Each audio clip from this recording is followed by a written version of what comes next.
Всем привет! Сегодня мы проверим прочность трех вариантов пыльников. Первый вариант обычный резиновый, такие ставятся в стойке там на всех стелсах, CF Moto, Ямахах и может быть еще где-то, сейчас не вспомню. Второй вариант пластиковый оригинальный пыльник BRP, вернее термопластик.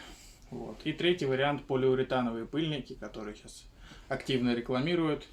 Вот. Проверять будем в два этапа. Первый вариант попытаемся проткнуть крестовой отверткой. И второй вариант более жесткий, уже заточенный плоской отверткой. Начнем, пожалуй, с обычного резинового. Изи. Тест не прошел. Порвался от крестовой отвертки. Теперь BRP. BRP тоже очень легко порвался, к моему удивлению. Но такого я, конечно, не ожидал. Полиуретан.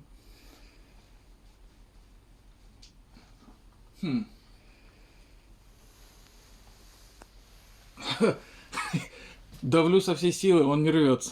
Удивительно.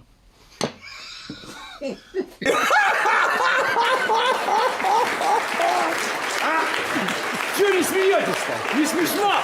Не поняли, да? Это Россия. Ладно, переходим ко второму этапу. Плоская заточная отвертка. Ну хотя они и крестовую не прошли. В целом все очевидно. Раз, два. И теперь переходим к этому.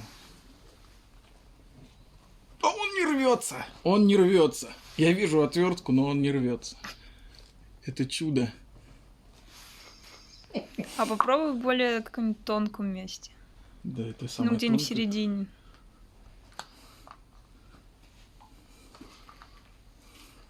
Давай попробуем с другой стороны его проткнуть. Не рвется. Ни в какую. Давай пыль. Продано! Ставьте лайки. Так, появилась еще одна идея проверить пыльники ГКН Лоебро. Я их все время ставил до этого. Как бы недорого, тоже термопласт. Так, давай поближе переноси камеру. Так, нет, давай сначала крестовой отверткой. Нет, все-таки не выдерживает. Никаких. Не, ну чуть получше, кстати, чем оригинальный. Но теста не выдерживает. Так что переходим на полиуретан.